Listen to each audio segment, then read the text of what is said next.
On va donc vous proposer un format inédit sur un Friend of Prestaday, une table ronde sur vos CMS préférés ou détestés. Ça sera à vous de nous dire.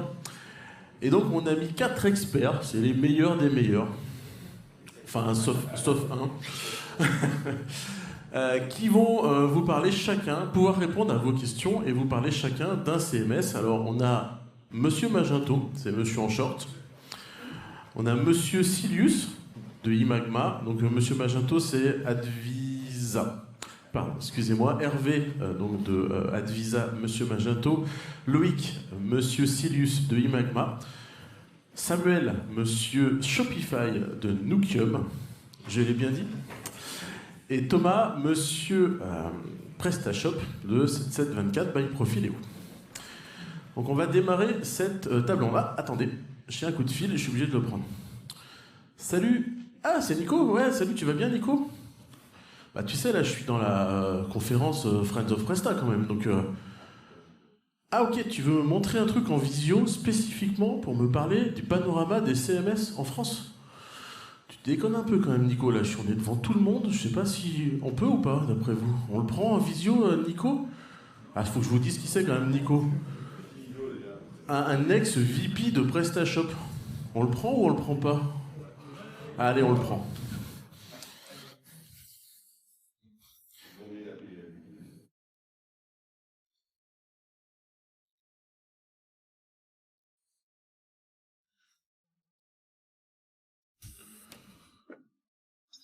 Salut Christophe, Salut Nico. ça va? Bah ça va bien et toi? Ouais, super. Ça me fait plaisir de vous voir, enfin de te voir et Ouais, de alors voir les gens de Swap. il y a 250 personnes derrière l'autre côté de la caméra, mais malheureusement, en effet, tu peux pas les voir. Bon Nico, on s'est croisés il y a quelques jours, tous les deux, sur un salon à Paris, et tu m'as montré des trucs un petit peu sympas sur ce que tu faisais maintenant. Exactement. On s'est dit que ça serait une intro sympa à cette table ronde sur nos CMS préférés. Donc je te laisse nous présenter tout ça, tu as 2 minutes comme tu le sais. Ouais, bien sûr. Bonjour à tous, j'espère que vous allez bien, ça me fait très plaisir de vous voir.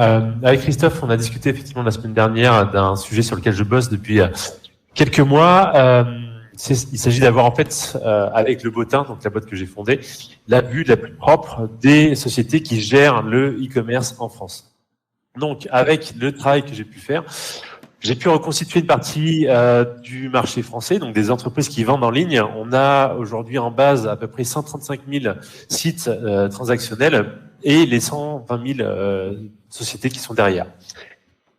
Ça vous donne quoi? Ça vous donne une vue sur la constitution du marché. Ça vous donne aussi une vue sur la densité, notamment région par région, des structures. Et pour le sujet qui nous intéresse aujourd'hui, notamment sur la partie CMS, sur ce segment-là, donc qui représente à peu près les 2 tiers de la FEVAD, voici ce que je peux vous présenter. Et après, on va zoomer sur les sites à plus fort trafic. Donc, le CMS leader pour le moment, c'est WooCommerce avec à peu près 44 000 sites actifs. Donc, j'insiste bien, tous les sites ont été vérifiés, toutes les entreprises qui sont dans la base sont live. C'est très important. Donc, WooCommerce en premier, PrestaShop en deuxième, Shopify en troisième sur ce segment-là, Magento quatrième et Silius, clairement j'ai du boulot à faire puisque j'en ai qu'un dans le système. Si je fais un zoom après sur des sites qui ont un peu plus de visiteurs, donc on va dire minimum 7000 visiteurs par mois, donc c'est pas énorme non plus, comme vous le savez, mais ça va quand même segmenter pas mal. On tombe quasiment à 34 000 sites pour 30 000 entreprises. Et bon, on voit toujours que la concentration des entreprises, c'est Paris-Île-de-France. On a un petit peu dans le nord et aussi dans la région lyonnaise. Et là, côté CMS, on a un petit changement au niveau du classement, puisque PrestaShop occupe toujours la première place, ça fait un peu plus de 9000 sites live. On a WooCommerce en deuxième position, Shopify en troisième, Magento en quatrième. Voilà, donc c'était pour vous donner de premiers éléments pour lancer le débat, pour lancer cette conférence, des premiers éléments data. Si vous avez des questions sur l'état du marché, si vous souhaitez creuser davantage ces sujets-là, n'hésitez pas à me contacter avec LinkedIn. On se prendra un café à distance ou en présentiel, ce sera avec un grand plaisir. J'espère avoir tenu les 2 minutes. Parfait Nico, merci. Écoute, nous, on continue la conférence et puis on t'enverra le replay de tout ça pour que tu puisses avoir toutes les infos. Avec grand plaisir, bonne journée à tous. Ciao, merci à toi pour ton clin d'œil. Allez, On démarre pour de vrai cette conf. Ce que je vous propose, messieurs les experts, c'est de commencer par une présentation rapide de chacun et de nous rappeler le CMS que vous venez défendre, entre guillemets, aujourd'hui. Vous avez 3 micros. Alors, on commence par Hervé. Ouais. Alors du coup, moi je suis lead développeur chez Advisa. Donc on est une société qui fait à la fois du PrestaShop et du Magento. Et ça fait à peu près 10 ans que je travaille sur les deux plateformes. Donc aujourd'hui c'est pour Magento que je suis là. Et ce qui est chouette quand tu es chez Magento, tu peux venir en short. C'est quand même un avantage de dingue. Loïc. Ok, moi je suis Loïc Ailleux, fondateur d'une entreprise qui s'appelle Imagma, une agence spécialisée sur le e-commerce, et on fait du Silus depuis 2015. Je faisais du PrestaShop avant. Et on est passé sur Silus notamment pour rester dans un écosystème proche de Symfony, on pourra en parler un petit peu tout à l'heure. Je tiens à dire que non, ce n'est pas vrai, il n'y a pas qu'un seul site Silus en France. Je serais très fier de l'avoir fait, mais il y en a d'autres aussi, donc pareil, on va pouvoir en parler. Un petit mot, on est formateur officiel sur la solution Silus, donc ça peut être aussi un terrain d'échange s'il y en a qui s'intéressent à la solution. Voilà. Samuel. Donc, je m'appelle Samuel Sanchez, je suis le fondateur de l'agence Nukium à Montpellier. Donc Nukium, nous, agence historiquement agnostique, très proche du SaaS depuis la fondation. On est bien évidemment partenaire de PrestaShop, mais aujourd'hui, moi, je viens vous parler de Shopify. Le CMS géant vert, comme on l'a appelé jusqu'à aujourd'hui, maintenant. Il en fallait un, t'as pas la position la plus simple aujourd'hui. Et Thomas, pour finir. Moi j'ai la position la plus simple, enfin du moins avec le plus d'audience. Donc moi Thomas, DG chez Profileo 7724. Ça fait 12 ans que je suis dans l'écosystème PrestaShop, je pense. Donc je viens relever le battle. Mais bon, on est les premiers, donc ça va pas être très difficile du coup. Va falloir te défendre un peu quand même. Donc moi, juste pour info, outre Friend of Presta, je suis aussi dans une agence où on fait et du Magento et du PrestaShop, donc j'ai un peu ton même partage que toi, Hervé. Alors, déjà dans le format, l'idée c'est qu'on va d'abord essayer de parler un petit peu de chacune des solutions, voir un petit peu les cibles, les philosophies derrière chacune de celles-là. On va parler un petit peu de tarification, de mise en place, de personnalisation, etc. Mais l'idée, c'est aussi que vous puissiez vous profiter de la présence de ces 4 experts pour leur poser vos questions. Donc on va essayer d'être un peu succinct dès le départ et on va vraiment vous laisser la main pour être le plus interactif possible avec vous. Et évidemment, on a aussi, Dimitri, je ne t'oublie pas, les équipes PrestaShop qui sont là et qui peuvent descendre quand elles veulent sur la scène parce qu'on est des fous Friend of Presta pour compléter ce que nous disent nos experts. Alors, allez, on commence forcément par une notion de philosophie. On a un match quand même ici un peu déséquilibré entre d'un côté des outils SaaS, je vais dire Adobe Commerce, Shopify, et des outils open source, même si chacun de ces outils-là, et vous allez nous le réexpliquer, ont aussi des versions SaaS, on va dire Silus et PrestaShop. Alors pourquoi vous, en tant qu'agence, en tant que développeur, vous avez choisi l'une ou l'autre de ces solutions? Quelles sont vos philosophies? Quelles sont vos visions de tout ça? On a 28 minutes pour répondre à cette question, c'est ça? T'as 3 secondes. Non, moi je veux bien commencer. Silus, qui est sans doute la solution la moins connue des personnes qui participent à cette conférence. Silus, en fait, c'est une solution qui est 100% open source et qui m'a intéressé à l'époque, justement, où je cherchais une possibilité pour mon agence de faire du développement basé sur PHP et sur des outils professionnels. Donc, je pense que nombre d'entre vous connaissent bien Symfony.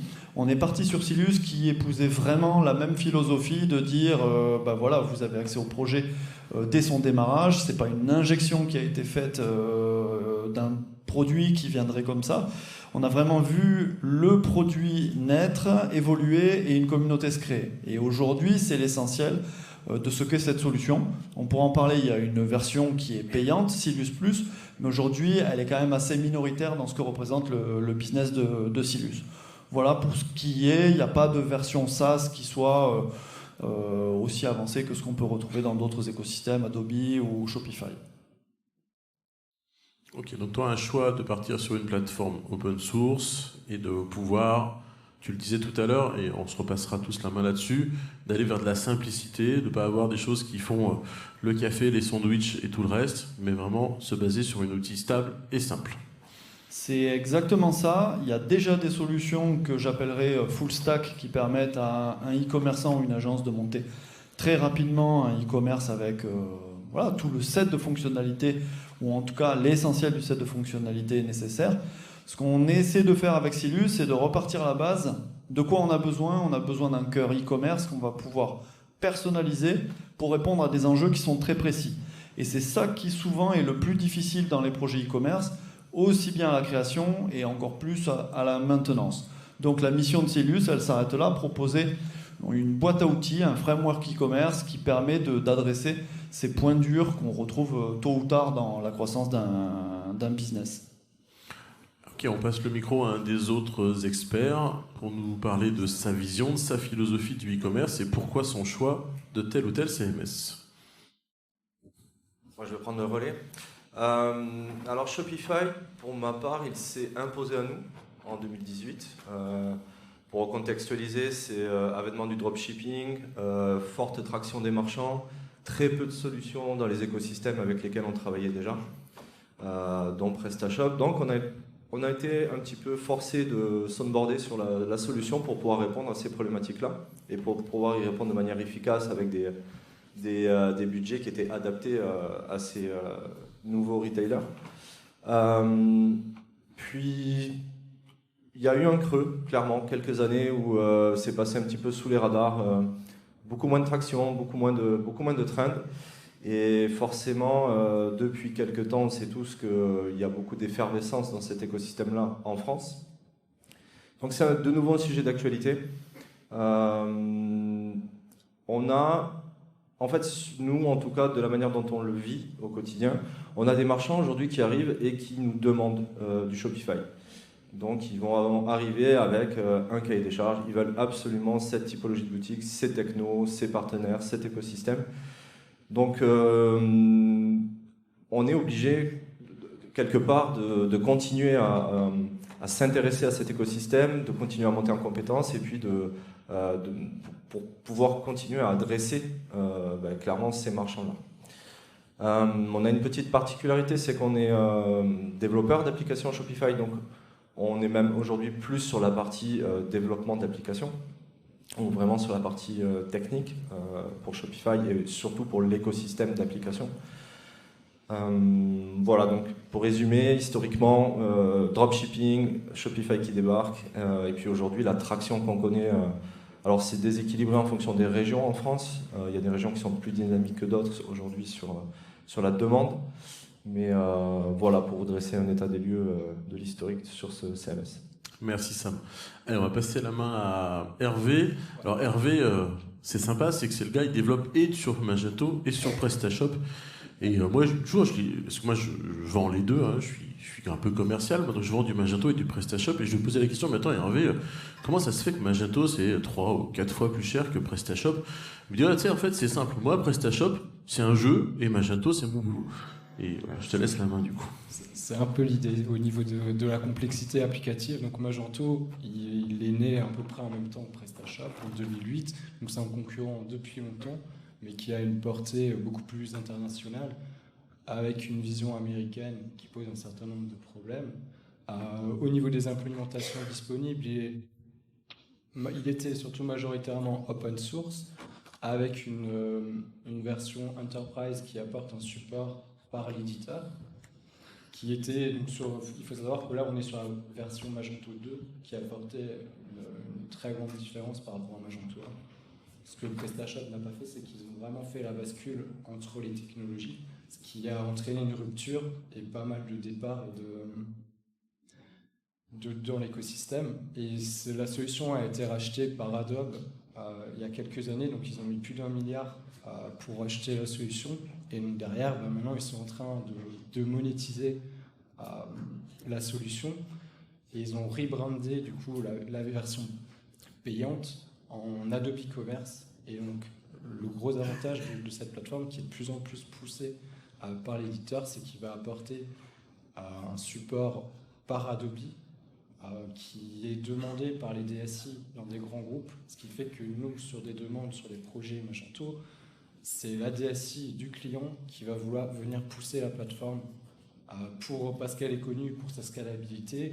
Il y a des développeurs, c'est relativement international, on va en trouver un peu partout. On trouve des modules, c'est comme au niveau de l'écosystème, c'est un peu comme sur PrestaShop, il y a des modules disponibles pour à peu près tout. Après, la grande différence, ça va être la complexité. C'est que le ticket d'entrée, il va être plus haut, et la complexité technique également. Donc c'est la grosse différence entre les deux solutions. Ok, merci Hervé. Et pour finir, Thomas, toi, tu es dans l'écosystème PrestaShop depuis très longtemps. Mais en fait, déjà, je voulais revenir à la genèse, parce que Bruno Lévesque, il a lancé ça en 2017-2008, avec une volonté forte de permettre à ce que... Enfin, à l'époque, n'oublions pas que les CMS n'existaient pas. Enfin, j'ai aussi peut-être OS Commerce qui existait déjà. Mais les CMS n'existaient pas, et donc du coup, quand il a lancé ça, son objectif et son ambition, c'était de rendre l'e-commerce accessible à tous. On est quand même quelques années après, et à l'époque, il y avait déjà le côté abonnement. Je ne sais pas si vous vous rappelez, mais c'était... Personne ne voulait s'abonner à rien, ça n'existait même pas. Et je pense que nos forfaits de téléphone étaient encore au temps. Ce n'étaient pas des abonnements, vous payiez 1 heure, 2 heures, 3 heures.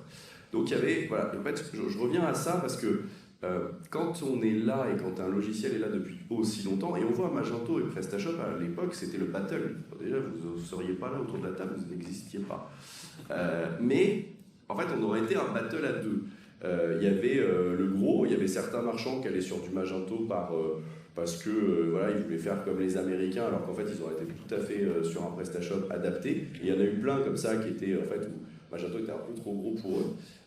Et on voit Magento et PrestaShop ont eu les mêmes problèmes, ont eu les mêmes Magento 1, Magento 2, et on a eu PrestaShop 1.6, 1.7, etc. Donc il y a eu les mêmes temporalités, les mêmes difficultés, avec une problématique en fait d'évolution du marché très rapide, avec un business model au départ open source, donc très dépendant de la communauté.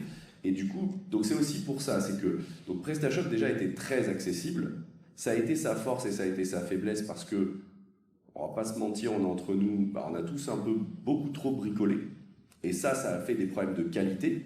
Et on a souvent entendu, ouais, mais PrestaShop, c'est pas qualitatif. Non, PrestaShop était qualitatif. Par contre, ce qu'on a bricolé l'était pas toujours. Donc soyons un peu fair avec nous-mêmes.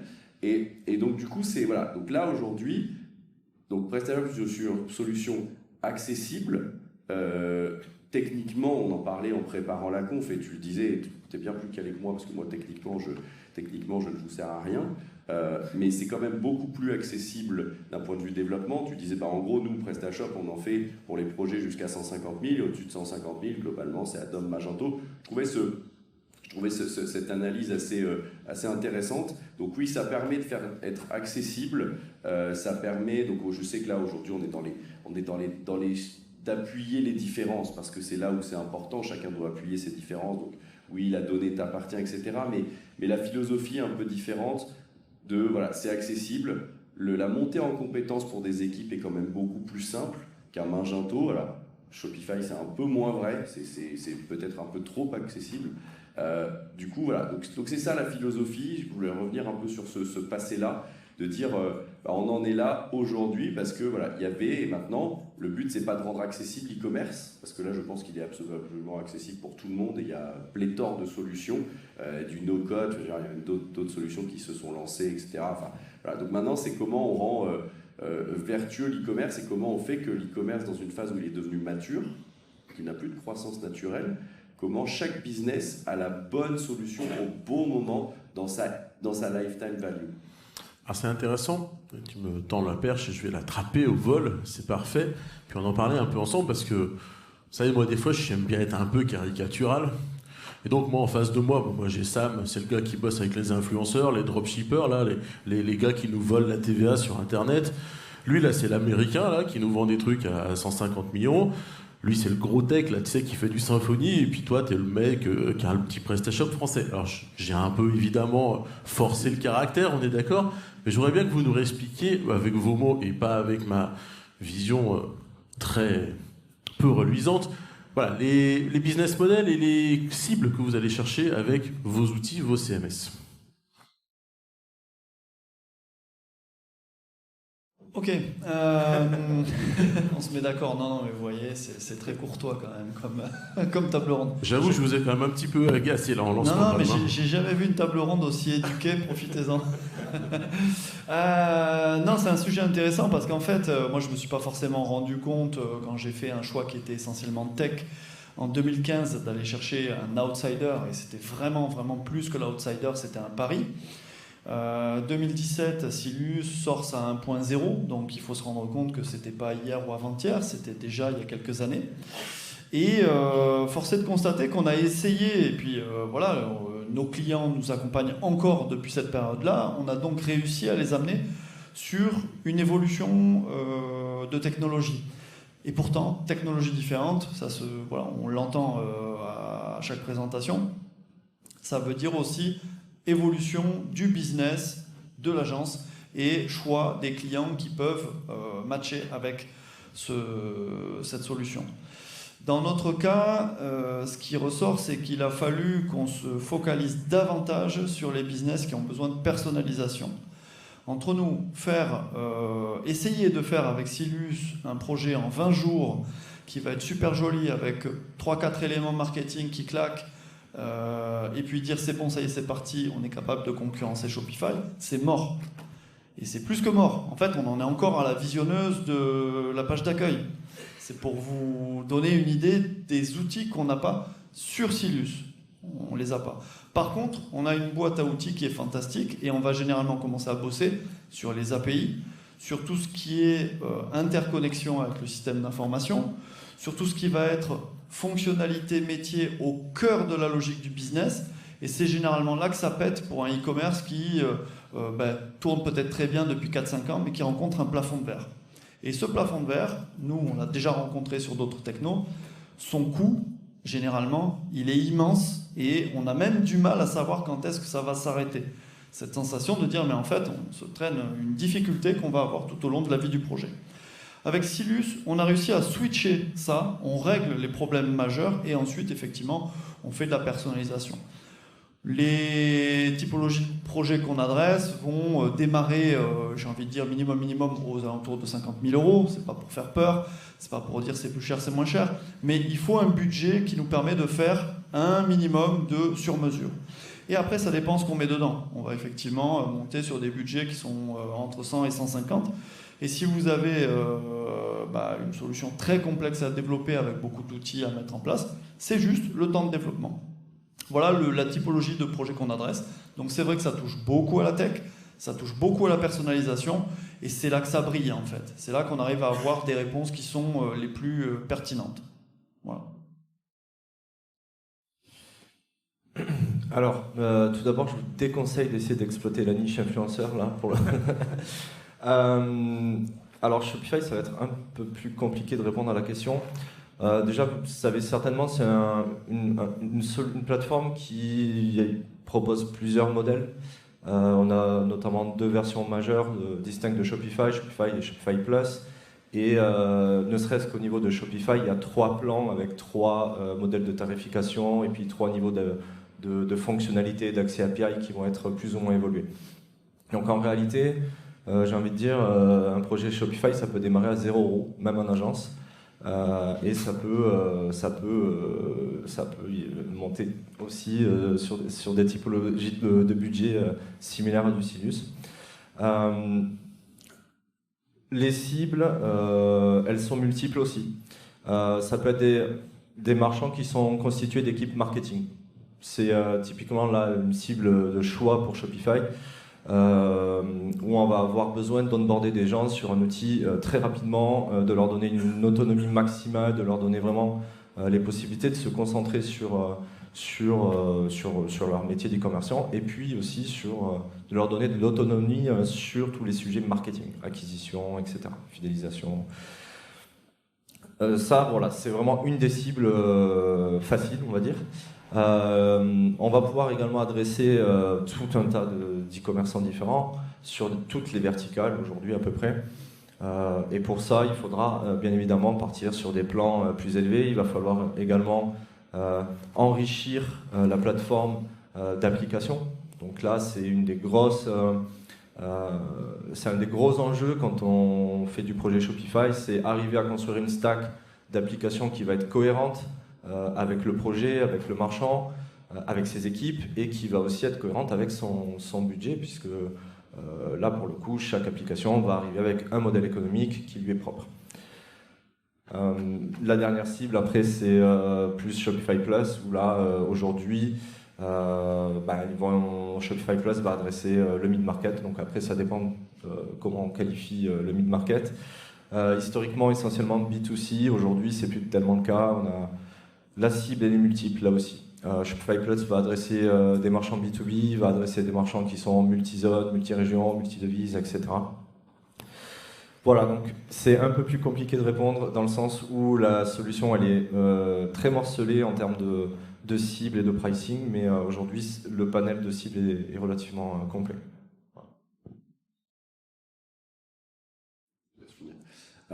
Déjà, on n'a pas trop parlé de prix, mais je pense que c'est faire une erreur de comparer les solutions par le prix. Parce qu'on parle de 150 000, j'ai vendu du PrestaShop à 350 000 euros. Et c'est pas 300 000 euros de marge, loin de là. Donc du coup, un PrestaShop, ça peut valoir beaucoup d'argent quand on lui demande de faire beaucoup de choses, quand on lui demande de faire de la personnalisation. Est-ce que c'est son cœur de cible? Pas forcément, mais est-ce qu'il est capable de le faire et de le faire bien? Oui. Est-ce que PrestaShop est gratuit? Non. Non. En fait, c'est tous les débats qu'on a eu depuis 2 jours, mais la différence, c'est que le marchand, l'agence ont des business models complètement différents. Shopify, c'est de l'abonnement. Donc l'argent, vous savez où il part, et puis c'est le code part, etc. Je ne juge pas le modèle, je dis juste que PrestaShop, il faut de l'hébergement au point de départ, donc ça c'est de l'argent. Il va falloir l'agence, il va falloir des modules. Progressivement, il va falloir donner de l'argent à PrestaShop un jour ou un autre, donc ça ne sera pas du 100%, du 100% SaaS. Mais donc non, il n'y a rien de gratuit. Donc ça, je pense que c'est pas forcément le bon levier. Par contre, c'est la souplesse, la flexibilité, l'accès à la donnée au sens donner des clients, mais aussi donner du code. Il n'y a pas de black box avec PrestaShop.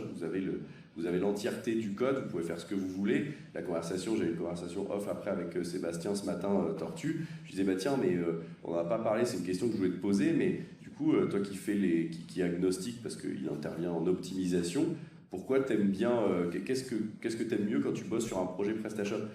Clairement, sur un projet PrestaShop versus un projet Shopify, je galère moins à optimiser tout le tunnel d'achat qu'avec un Shopify classique. Et sur Shopify Plus, c'est un peu différent, mais du coup, on peut faire plus de fine-tuning. Donc, on va mettre des budgets. Non pas forcément sur de l'abonnement, mais on va mettre des budgets sur de l'évolution fonctionnelle, et les marchands ont moins besoin de rentrer dans un moule avec PrestaShop, qui doivent le faire avec des solutions SaaS qui quand même apportent un cadre obligatoire, et c'est un peu pourquoi ça marche, c'est un cadre obligatoire à prendre, et voilà. Donc je pense que c'est là vraiment le point différenciant, c'est cette souplesse, et puis oui, on a encore j'ai beau essayer d'enlever ça de ma tête, mais l'image que j'ai quand même de PrestaShop, c'est qu'on est le village gaulois. On a beau le retourner, mais on est le village gaulois. Et que je sache, pour l'instant, il n'y a aucun album d'Astérix où ils ont réussi à rentrer dans le village gaulois. Et on est une particularité, on est le village gaulois. Mais la France est particulière dans le monde. Et PrestaShop, je trouve que dans la tech et dans l'e-commerce, représente vraiment bien ça. Allez Hervé, pour finir sur cette partie-là, on sait que Adobe, par exemple, cherche des clients à plus de 25 millions d'euros de chiffre d'affaires. Donc comment est-ce que vous vous positionnez là-dessus? C'est ça. Ça va s'adresser. Donc ça va pas avoir une vision purement américaine, mais plutôt internationale de base. C'est-à-dire que tu vas plutôt adresser des grands comptes. Tu sais que quand tu commences ce genre de projet, tu vas avoir un minima du PIM, du flux, des modes de paiement, de modes de livraison complexes. Il y a une base technique qui est présente et c'est sa grande force justement, comme c'est une solution internationale, c'est que les bases elles vont être là, les connecteurs de base vont être là et après tu as une grande souplesse dans la personnalisation aussi. Tu peux aller pour pratiquer les deux solutions. Dans Magento tu peux facilement, je les ai après. Dans Magento, tu vas pouvoir beaucoup plus facilement créer des types de produits personnalisés, créer des types de prix personnalisés. Tu vas pouvoir aller très loin nativement via la conception de Magento qui est beaucoup plus abstrait, mais du coup qui permet de faire beaucoup plus de choses et au niveau de la scalabilité de la solution, nativement, tu vas tout de suite avoir. Donc ça va nécessiter des serveurs qui vont avec, qui sont un peu plus gros aussi, mais de base, c'est ce qu'on discutait tout à l'heure, c'est que quand tu vas installer un Magento, tu vas avoir un Elastic, un Redis, un RabbitMQ, tu as un certain nombre de fonctionnalités de base qui vont permettre justement de voir loin, d'absorber de la charge. Ça tient, c'est relativement costaud avec justement le gros avantage international, justement, c'est que tu vas trouver un peu dans tous les pays, si tu as besoin de spécificité aussi, tu peux trouver des ressources qui vont être capables pour un module de paiement ou un module de livraison dans un pays particulier, ça va exister. Il y a aussi il y a peut-être moins de modules, je dirais, que sur la marketplace PrestaShop, mais il y en a aussi beaucoup. Et au niveau qualitatif, ils ont beaucoup restreint aussi l'accès sur la marketplace. Ok, merci Hervé. Alors avant que je fasse du sport dans la salle pour prendre les questions, alors tu as parlé un peu de prérequis. Moi, il y a une autre question que je voudrais vous poser à tous, parce que nous, on est des agences, on est des gens qui travaillons avec ces outils, qui gagnons notre vie avec ces outils. Et on sait que par exemple avec du Magento, on a beaucoup de run derrière, il y a beaucoup de maintenance. Sur du Shopify, tu vas nous expliquer comment vous générez votre récurrent, ça va être intéressant. Sur PrestaShop, on le connaît un petit peu tous, et sur Silius aussi, comment ça fonctionne ces éléments. Est-ce que, en tant qu'agence, finalement, comment est-ce qu'on génère ce revenu en complément du build de départ, on vient d'en parler, sur la durée, puisqu'en effet, comme tu le disais Arnaud, peut-être des prérequis aussi, et des partenaires à mettre en place. Vaste question. Moi, j'ai envie de dire Alors, il y a un point que je voulais indiquer. Silius, pour les développeurs, pour la santé mentale des développeurs, c'est très bon. C'est un peu comme les jus de légumes frais le matin, je vous le recommande. Mais c'est important parce qu'en fait, on va beaucoup parler de l'écosystème, de ce que ça représente pour les agences, pour les clients. Mais on a ce point-là, c'est un outil qui est agréable à manipuler. Et on prend tellement de plaisir à l'utiliser qu'on va faire le build, bien sûr, mais on a du run. Et c'est une nécessité, moi ça me semble complètement naturel, de dire on accompagne le client pour qu'il ait ces fonctionnalités maîtresses qui puissent vraiment propulser son business sur une V1. Mais bien sûr, il y a toujours des tonnes de choses à construire pour continuer à optimiser l'existant ou rajouter des fonctionnalités. Donc on est sur une approche où en fait on est en développement continu dans la mesure où le client peut se le permettre et dans la mesure où ça répond aussi à sa stratégie. Voilà, on a cette approche-là.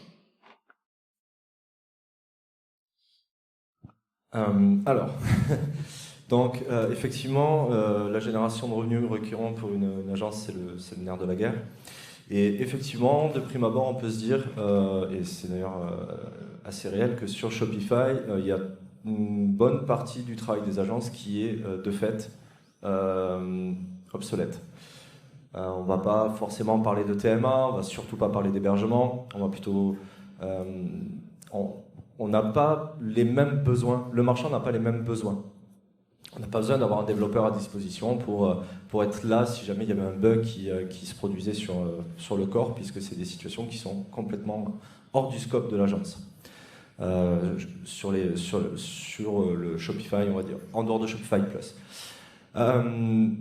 Donc effectivement, ça sous-entend travailler avec Shopify, il va falloir adapter le mindset, et d'ailleurs c'est aussi vrai pour le marchand. Un marchand de PrestaShop qui veut absolument passer sur Shopify, ça arrive pour de bonnes et pour aussi de mauvaises raisons. La première chose qu'on va lui expliquer, c'est qu'il va falloir qu'il change de mindset. On n'est pas sur une solution où c'est le marchand qui décide. Effectivement, comme tu le disais, il y a un cadre. Alors, heureusement, le cadre est quand même plutôt bien fait. Bon, en tout cas, va dans le bon sens, va dans le sens du marchand. Mais effectivement, ça va sous-entendre au niveau des agences qu'il va falloir se réinventer si jamais vous voulez onboarder une plateforme SaaS comme Shopify. Potentiellement proposer du service que vous ne proposiez pas jusqu'à aujourd'hui. Vous proposez des accompagnements pour le marchand qui vont être un peu plus dédiés, peut-être un peu plus sur le marketing, peut-être sur le SEO, peut-être sur le conseil, sur l'audit. Et après, voilà, sur cette partie-là, je vous invite à discuter avec les agences Shopify. Je pense que chaque agence a plus ou moins son modèle. Il n'y a pas un modèle réplicable, facilement escalable à l'échelle nationale.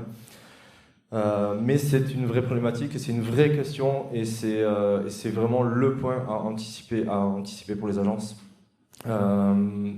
Voilà, une fois que vous avez fait le build, une fois que vous avez fait la refonte graphique, que vous avez fait de l'optimisation, que la SRO est bonne, que vous avez votre agence SEO qui est pluguée, qu'est-ce que font les techs? Voilà, c'est la question, elle est là.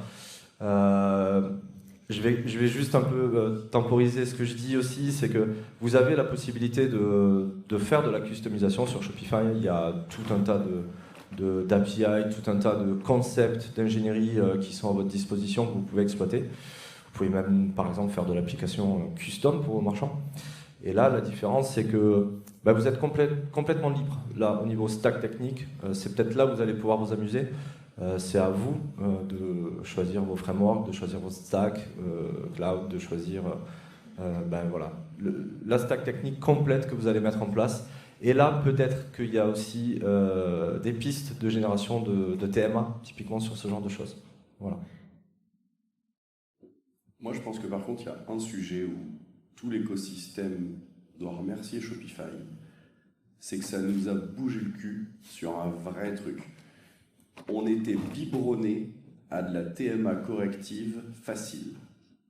On va pas se mentir, ça tombait tout seul.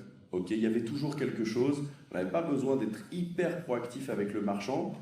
Vous ouvrez votre Jira ou quelconque outil de gestion de projet, les tickets tombent tout seuls. Et ça, le fait que ça ait été un des arguments phares à l'arrivée de Shopify en France, parce que pour le coup, ils ont mis des tartines en mode pour convaincre les marchands de migrer, mais il n'y a pas de TMA sur Shopify, et au final, pas si vrai que ça. Du coup, ça nous a tous obligés dans l'écosystème à se bouger, à se dire, ok, il faut quand même qu'on arrête et qu'on réfléchisse à avoir ce côté serviciel, ce côté proactif. Il y a de plus en plus d'agences qui essayent de développer leurs propres produits, pas forcément avec une ambition nationale, internationale, d'être le prochain Klaviyo, mais de se dire, ok, il faut quand même que j'arrive à switcher d'un modèle où tout tombait tout seul à un modèle où je vais vraiment être dans l'accompagnement, dans la proposition de valeur perpétuelle, parce que ça soit sur PrestaShop qui progressivement va s'améliorer et donc il y aura moins de correctifs aussi, et le marchand maintenant il est regardant et il dit attendez, moi je veux payer la TMA évolutive, et ça il y en a par contre sur toutes les plateformes de la TMA évolutive, parce que les marchands et tout entrepreneur, c'est comme si tous les jours il y avait un mec qui tapait à la porte, qui disait ah, vous venez, je viens parce qu'il faut que je règle votre chaudière tous les jours. Tous les jours. Non, à un moment donné, tu te dis ouais, c'est bon, vas-y, je change de marque de chaudière, ça me saoule. Non, par contre, si le mec il vient tous les jours en disant écoute, je t'ai optimisé ton site de 2%, ta chaudière de 2%, ton énergie, etc., alors là, ça a de la valeur. Et donc, ça, par contre, c'est un sujet qui nous a, je pense qu'il nous a tous tirés vers le haut, alors un peu forcé et puis des fois un peu de difficulté, mais ça, je trouve que ce modèle-là, par contre, est intéressant et on doit vraiment le dupliquer, le répliquer et continuer à aller de l'avant vers ça dans l'écosystème PrestaShop. Hervé, un mot à ajouter? Alors, ce que je vous propose, c'est qu'on va passer aux questions là dans 2 petites secondes. Moi, j'ai éventuellement juste une dernière question pour vous 4. On en a parlé un petit peu quand on a préparé le truc. C'est aussi sur le modèle de nos agences. Alors typiquement, moi vous le savez, je fais du Magento, du PrestaShop, et puis tu l'as bien résumé Thomas, je fais du SEO qui permet de générer aussi du récurrent et de l'accompagnement. Votre vision, vous, de l'agence, c'est des agences mono-CMS ou multi-CMS, multi-services? Et puis je commence à me promener dans la salle pour choper les questions. Là, vous répondez en un ou deux mots chacun. Bon, moi, ma vision est qu'il est très sain d'être multi-CMS. Je dirais pas multi-CMS parce que ça demande quand même... faut être quand même solide. Et puis quand tu es... voilà, si tu es une centaine de personnes, tu peux peut-être t'amuser à avoir 3-4 CMS. Mais... avoir 2 CMS et vraiment l'échange qu'on a pu avoir est hyper intéressant parce qu'en fait les deux se nourrissent, les expériences sont complètement différentes, les mindsets des marchands sont complètement différents et ça a toujours été un marchand Magento, un marchand PrestaShop, tu ne pouvais pas les réconcilier, ils avaient une vision du monde qui était complètement différente. Et pourtant, ils pouvaient faire le même chiffre d'affaires et tu avais l'impression qu'ils ne parlaient pas du tout la même langue. Et les marchands Shopify, c'est pareil, parce que marchands Shopify, c'est des marchands très marketing, qui n'étaient pas tout à fait notre cible du tout et qui n'avaient même pas la main. Combien de réunions on a fait, tous, où le marketing est débarqué en milieu de projet d'une refonte e-commerce. Là, aujourd'hui, c'est le marketing qui est à l'aune de la refonte. Ce n'était pas le cas et ça a beaucoup changé. Donc, oui, avoir 2 CMS... je trouve ça vraiment très sain déjà d'un point de vue business parce que c'est comme si on n'avait qu'un seul client, c'est toujours risqué quand même d'avoir un mono-client ou un très gros, et puis ça permet d'avoir un intérêt technique ou vraiment d'écosystème, je trouve fort. Je sais pas ce que vous en pensez. Ouais, alors je vous l'ai dit en préambule, nous on est agnostique, on travaille tout un tas de CMS, qu'ils soient e-commerce ou pas, et on évolue dans différents SaaS. Moi, j'aurais tendance à dire 2 choses. La première, c'est que c'est quand même bien d'être spécialisé sur un domaine précis, alors que ce soit peut-être, je sais pas, PrestaShop, Magento, PrestaShop, PrestaShop pour commerce. Mais c'est quand même bien aussi pour vos business d'essayer de diversifier les modèles de revenus récurrents et de ne pas tout miser sur un seul CMS. Je pense que ça donne de la résilience à vos structures et ce serait mon conseil du coup. Ouais, pour le coup, là, je la monte dans le même sens. Nous, chez Advisa, on fait même 3 CMS, mais on est spécialisé dans l'e-commerce. C'est-à-dire qu'on va faire, en fonction des typologies de projets, on peut faire du WooCommerce, du PrestaShop, du Magento, et on a même fait du Drupal Commerce aussi. Donc on a fait un certain nombre de technos, et je pense que c'est une richesse d'apprendre des différentes technos, et il y a toujours du bon dans chaque technologie à reprendre. Donc c'est une grande force à être monoproduit. En fait, on va avoir une manière de penser qui va peut-être être trop fermée. Et donc c'est un peu comme tout dans la vie finalement.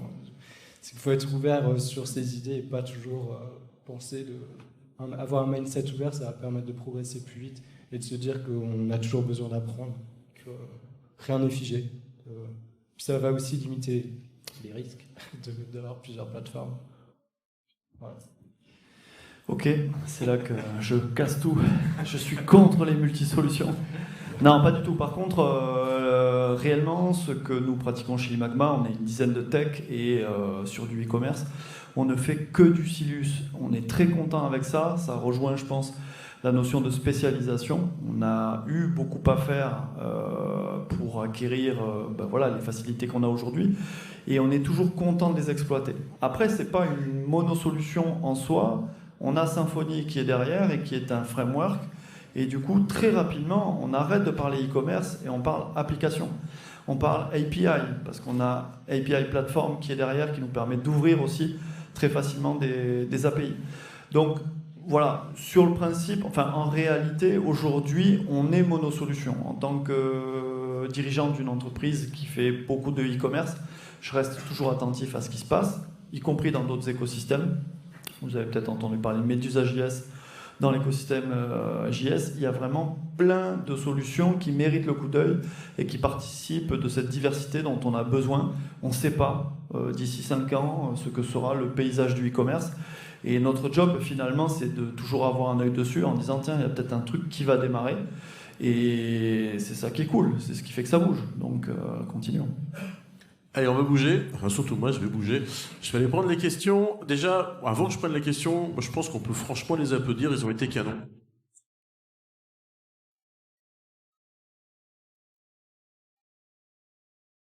Un peu plus quand même.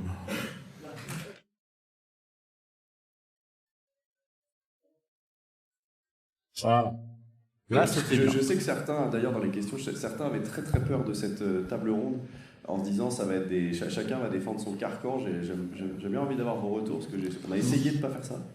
Moi je crois qu'ils voulaient de la boue et puis qu'on soit en slip de catch. C'est ça. Tu regardes, tu vois, ils sont tous endormis. L'UCM l'a pas Et autorisé. pour vous dire comme ils sont gentlemen, enfin surtout un, parce que les trois autres on n'en parlera pas, il y en a quand même un, il est venu avec des cadeaux. Et Des donc petits goodies. il décidera aux meilleures questions ou au quiz, ou je sais pas comment tu veux jouer le truc, il va donner Non, des vous cadeaux. posez une question sur Silus, un goodies, c'est facile, c'est à cocher. Alors qui veut un goodies et qui veut commencer par une question pour Silius? Allez. Il y en a un qui veut sortir. Allez-y, posez toutes les questions que vous avez jamais osé poser, c'est le moment. Et en plus, comme ça, je fais du sport, c'est bien. Salut. Par rapport à Silus, quand la solution a été créée, on entendait surtout parler de headless. Qu'en est-il aujourd'hui? Est-ce que ça a évolué à ce niveau-là ou est-ce que c'est vraiment toujours le postulat de base de cette solution? Alors, c'est toujours le postulat de base, mais il y a headless et headless. Effectivement, dans leur communication, Silus, à la base, ça a été fait par des développeurs.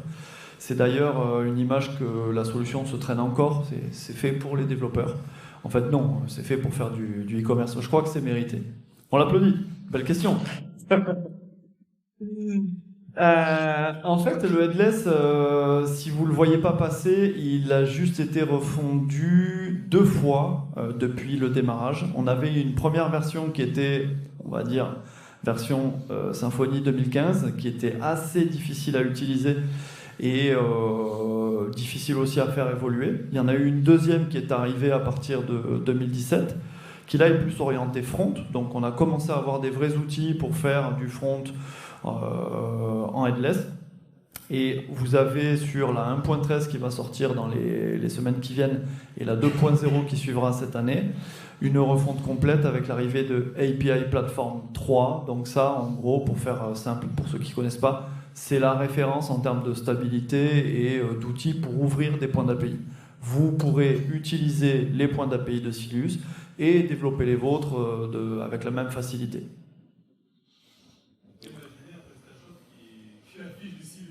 Tu crois qu'avec 2 questions, tu as 2 cadeaux? Non, mais oh.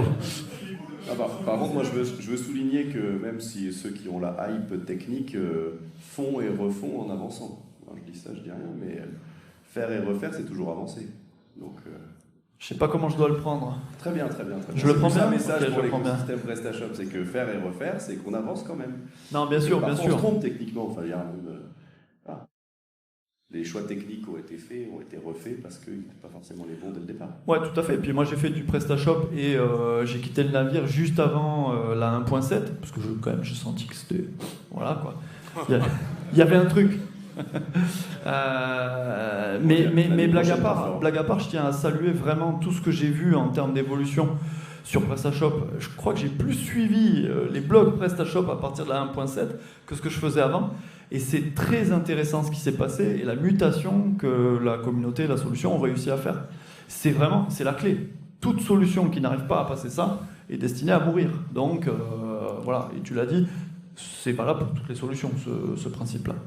Avant de passer à la prochaine question, je voudrais quand même faire une correction. Tu viens de dire suivre les blogs PrestaShop. Non, le Slack Friends of Presta.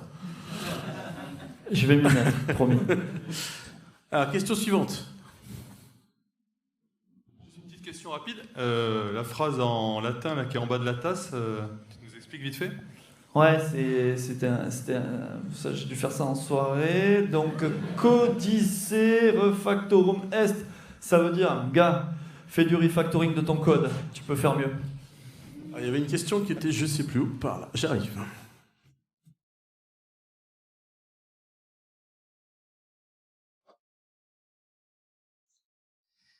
Alors moi, la question, elle va être sur un tout autre sujet, ça va être le sujet de la sécurité. Aujourd'hui, c'est quelque chose qui est quand même un peu au cœur de toutes les problématiques des e-commerçants. Pour vous, quelle serait la solution qui est la plus optimum et la plus sécuritaire de ces 4 solutions et qui a le moins de failles de sécurité? Je vous propose qu'on quitte la salle, tous les quatre. En fait là, ouais, mais je suis assez d'accord, on va quitter la salle et on va jeter les micros, parce que la question c'est quelle est la solution la plus sécuritaire pour être feignant? Parce qu'en fait, il n'y en a pas.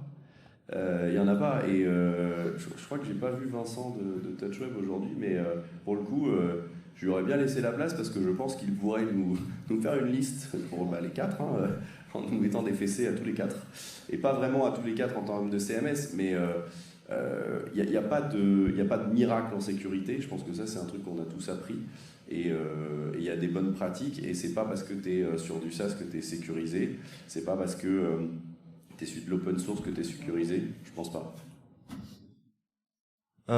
Alors, pour Shopify, disons que la couche sécurité, mis à part le côté faille humaine, et puis voilà, pour le coup, elle est réputée comme très sécurisée.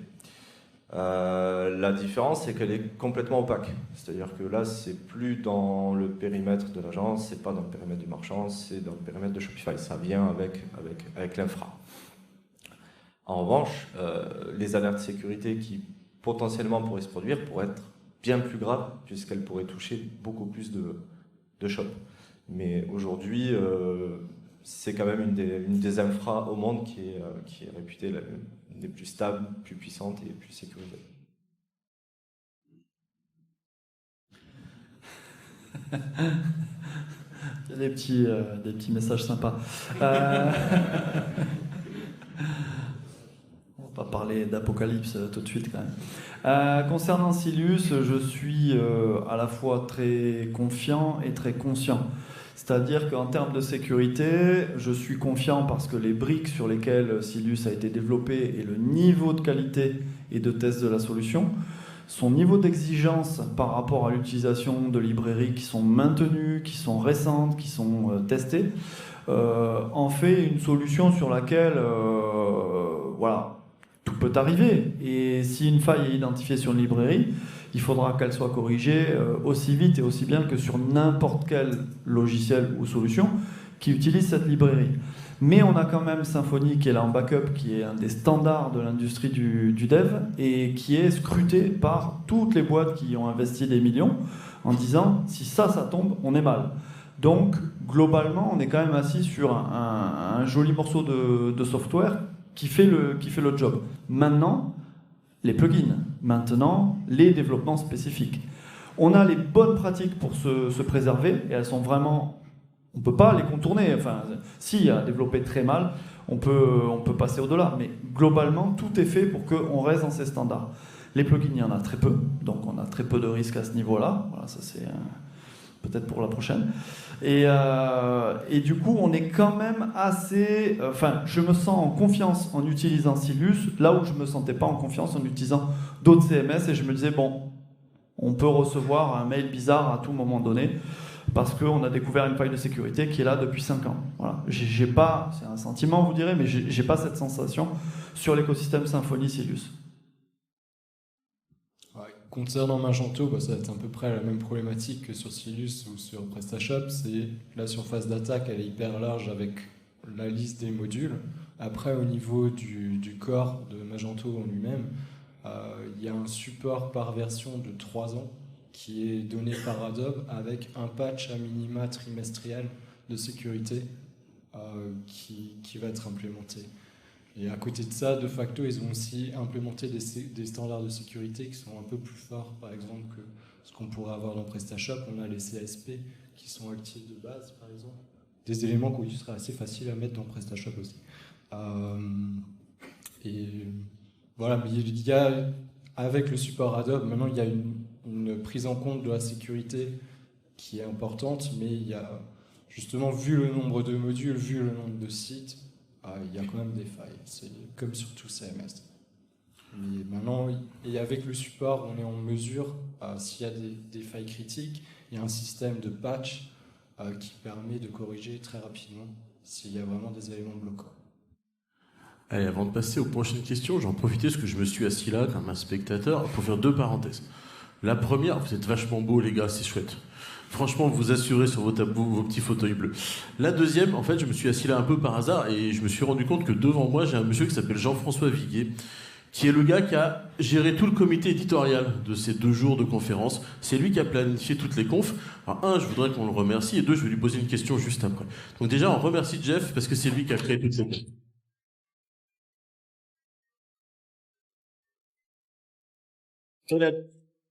Et la question que j'ai pour toi, Jeff, et tu ne me réponds pas uniquement parce qu'il n'y avait que 4 tabourets ou 4 fauteuils, pourquoi on n'a pas parlé de WooCommerce?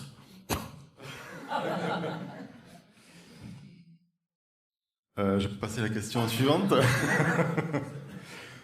Non, j'ai pas de réponse en fait. À la base, on devait faire juste Shopify. Puis on s'est dit quand même Sinus c'est quand même pas mal, Magento c'est quand même pas mal. D'ailleurs, tu m'as poussé. Hein. Et non, WooCommerce l'année prochaine. Donc c'est vrai que notamment Antoine Thomas, qui est peut-être encore là, nous parle beaucoup de WooCommerce qui s'implante beaucoup aux États-Unis.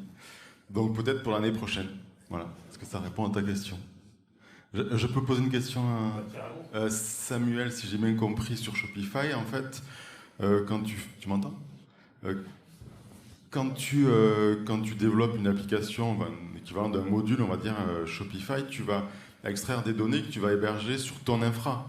Est-ce qu'au final, le risque, à la fois en dispo et en sécurité, n'est pas là-dessus, c'est-à-dire à des développeurs d'applications qui seraient un peu moins rigoureux que l'éditeur? Ou est-ce que l'éditeur contrôle aussi ce genre de choses? Ou est-ce que j'ai tout faux sur l'infra?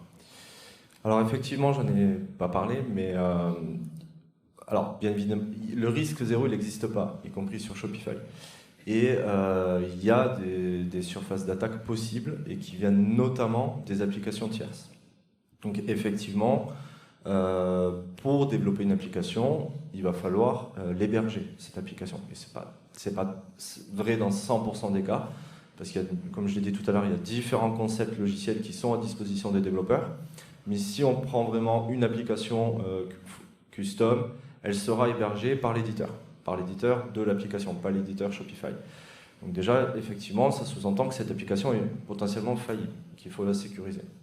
Une des différences majeures avec mes confrères autour, c'est que cette application-là ne sera pas open source, elle sera propriétaire. Donc la recherche de vulnérabilité est différente. Évidemment qu'il faut tout un tas de security measures sur les applications, sur les infras. Je vous déconseille très fortement d'essayer d'héberger vous-même ce genre d'application, par exemple. C'est techniquement possible, mais fortement déconseillé. Donc oui, il y a un risque. Par contre, pour dialoguer avec Shopify, on va travailler d'API à API. Grosso modo, ces API sont scopés et les risques sont relativement cloisonnés.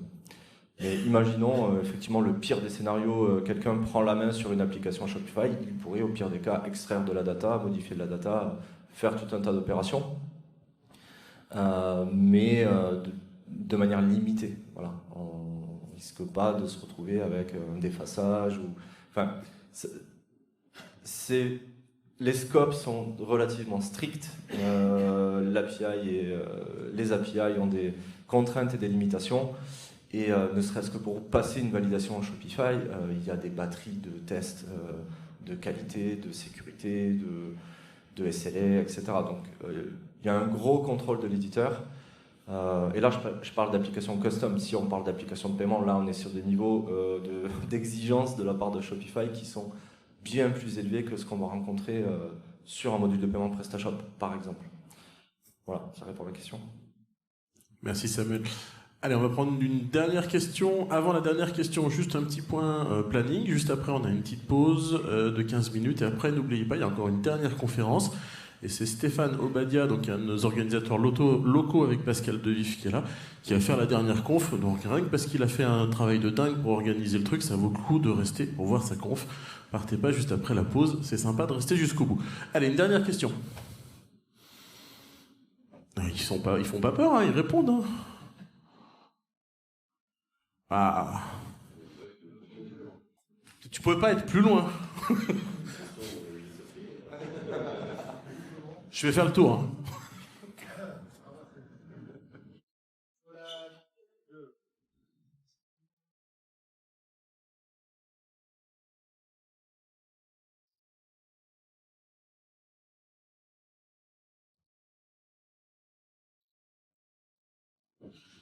Et tu sais quoi, je suis sûr qu'il y en a qui découvrent au bout de 2 jours qu'il y avait 2 portes dans l'amphi. J'en fais partie. Merci beaucoup. À nouveau, moi je suis pas tech dev, mais du coup je m'interroge sur un point parce qu'il y a des agences ici. Le marché bouge pas mal. Moi, comme ça, j'ai envie de synthétiser en fait par le fait qu'avant, il y avait quand même pas mal de solutions, plus donc open source ou disons on-premise, et que le SaaS est en train de prendre des parts de marché, peut-être comme dans d'autres secteurs d'activité.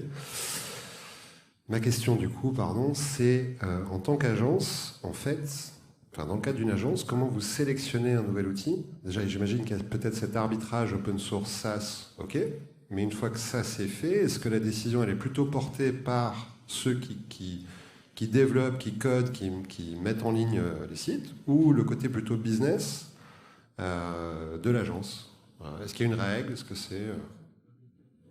Je pense qu'il y a... Et juste, on peut ajouter un point sur la valorisation du business, qui est intéressante. Est-ce qu'un business Shopify vaut aussi cher qu'un business PrestaShop? À la revente, à la valorisation? Alors, je vais peut-être répondre à la question d'avant. En tant qu'agence et en tant que client, du coup. Sur la question d'avant,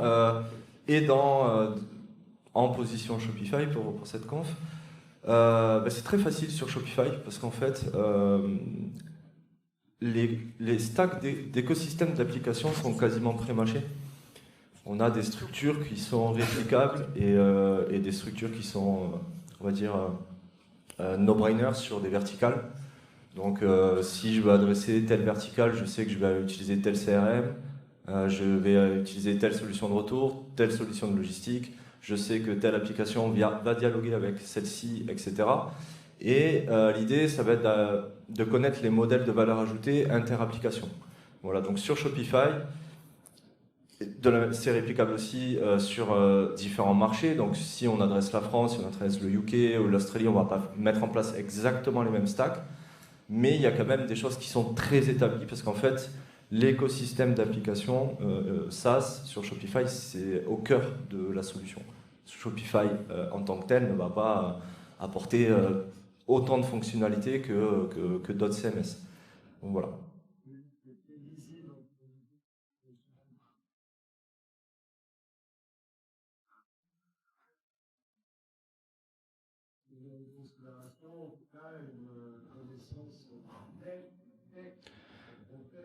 Alors c'est une connaissance tech, effectivement, c'est beaucoup de tests, c'est beaucoup d'analyse du marché. Et après, ça fonctionne aussi sur le modèle de partenariat, sur le modèle de... Il y a des gens derrière les applications SaaS, il y a tout un tas d'événements qui sont similaires à celui-ci, qui permettent aux gens de se rencontrer, aux équipes de se rencontrer. Mais pour caricaturer, quand on voit que 100% des marchands sur une verticale donnée utilisent les mêmes solutions, bon, mais voilà, il y a déjà aujourd'hui des acteurs qui sont extrêmement bien positionnés, très spécialisés. Bien sûr, il y a de la concurrence. Voilà, on a toujours des alternatives, a priori. Mais la lisibilité, elle est quand même relativement claire. Pour reprendre la phrase de Thomas tout à l'heure, ça va être compliqué de créer un deuxième Klaviyo sur Shopify aujourd'hui. Voilà.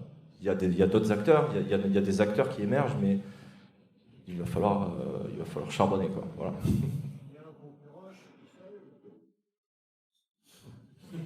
Oui, il y a des concurrents Shopify.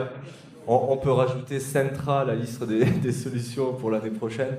Il y a des concurrents qui ont d'autres spécialisations, plus headless, des SaaS qui vont adresser plutôt les fabricants, plutôt les marques qui sont positionnées au-dessus des e-commerçants. Donc oui, il y a de la concurrence. Je l'ai entendu presque derrière moi, concurrent de Shopify, c'est Deezer, non? Ok, désolé, c'était pas terrible celle-là. Mais pour répondre à ta question, je pense que c'est comme toute création d'entreprise, en fait, il y a de l'intuition, il y a de l'envie, il y a de l'étude de marché, mais voilà, je pense que comment tu choisis les CMS que tu fais, je sais pas si c'est, je sais pas si tout est complètement complètement décidé. Voilà, il y a de l'intuition. Voilà, il y a des gens qui ont envie d'en faire, qui ont envie de faire de l'open source et du Shopify pour proposer les deux. Du coup, Magma qui avait envie de quelque chose de très tech et une approche très très tech. Donc Ouais. je pense que je suis pas sûr qu'il y ait vraiment de grandes réponses à ça. Pourquoi tu as lancé un site d'e-commerce dans le bijou? Grégory est plus là, donc il peut pas nous répondre, mais enfin. Si, il est encore là. Il est encore là? Ah oui. Ah pardon, je t'avais pas vu. Ouais, moi, non, j'ai- mais voilà, enfin, je veux dire, il y a des opportunités, il y a des envies, il y a des équipes aussi il faut qu'ils. Voilà. Bah, moi, juste en 2 mots, au-delà des envies, en fait, il y a une réalité du terrain. Quand on vient me voir en me disant on va traiter un produit qui est vraiment très particulier avec beaucoup de règles métiers, le réflexe, c'est de dire je vais dégager un maximum de souplesse pour traiter cette complexité et je vais sûrement pas commencer par essayer de faire rentrer cette complexité dans une solution existante. Là, on travaille sur... on a le droit de citer des projets ? Régie de transport de Toulouse, TCO, c'est un Silus. Ils l'ont demandé parce qu'en fait, ils savent très bien que derrière, ils vont avoir des difficultés à intégrer tout le bagage d'une solution CMS full stack et ils préfèrent partir avec quelque chose de simple. Donc, dans l'approche, en fait, nous, on se le fait imposer par nos clients. Aujourd'hui, c'est ça la logique. On a fait un choix technique au début, mais aujourd'hui, il nous est imposé. Bon les gars, on va vous laisser parce que je vois que vous pouvez se parler pendant des heures. Nous, on va faire la pause. Ah.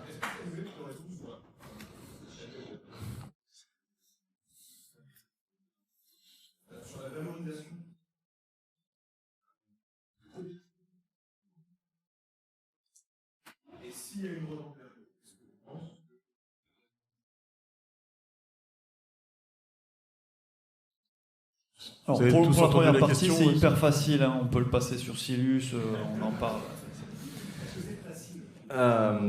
Allez, on va tenter de répondre à la question. Alors, sur effectivement l'immigration, Shopify, sur d'autres CMS, personnellement, je vois pas tellement de barrières. Voilà. Sur la valorisation, ça dépend. Est-ce que c'est une activité qu'on valorise? Et Est-ce que vous c'est un laissez dire business, ça là ou tous est-ce les que- trois qu'il n'y a pas de barrière pour quitter Shopify. Mais il ressort pas vivant là. C'est pas facile quand même. Moi j'ai entendu dire pendant 2 jours que les API c'était super lent, qu'il fallait 3 ans pour migrer une boutique de Shopify. Je sais pas, c'est toi qui nous dis hein. Est-ce que quelqu'un dit la vérité dans cette Et salle? au TikTok surtout, migration Shopify facile. Donc c'est ça. Je reprends du coup. Pardon. Honnêtement, en fait, est-ce que la valeur d'un business réside dans son outil de vente? Je ne sais pas. Alors, la data, ok, elle est pas. Alors, elle peut être hébergée du coup aujourd'hui en Europe, etc. On a ce choix depuis peu. Je vais répondre à la question de la data en fait pour aller très simple. Aujourd'hui, la data customer, elle n'est pas exploitée dans Shopify.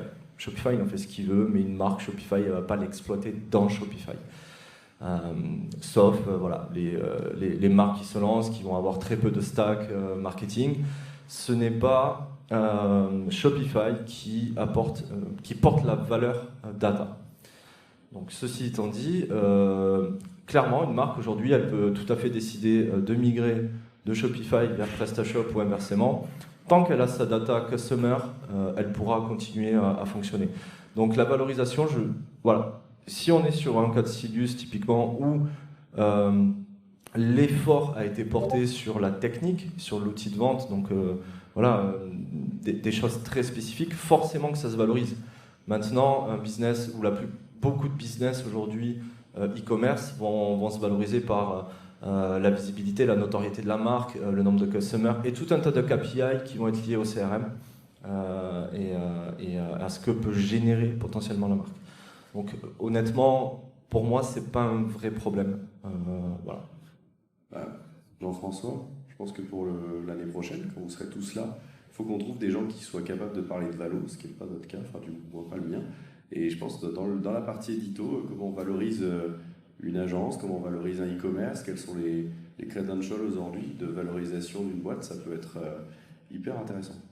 Voilà. Moi c'est un retour que j'ai quand même déjà eu de clients sur la valorisation et qui faisaient le choix de rester sur des solutions propriétaires pour des raisons de valorisation.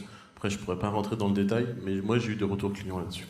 Alors après, effectivement, ça va dépendre de la législation, ça va dépendre du cadre de valorisation. Est-ce qu'on est sur un rachat France à France, sur un rachat international, etc. Mais moi, j'aurais tendance à dire, si j'étais investisseur, je rachèterais plutôt des comptes Klaviyo que des Shopify, voilà, tout simplement. Allez, petite pause et on se retrouve à 16h15 pour la dernière conférence. Merci. Juste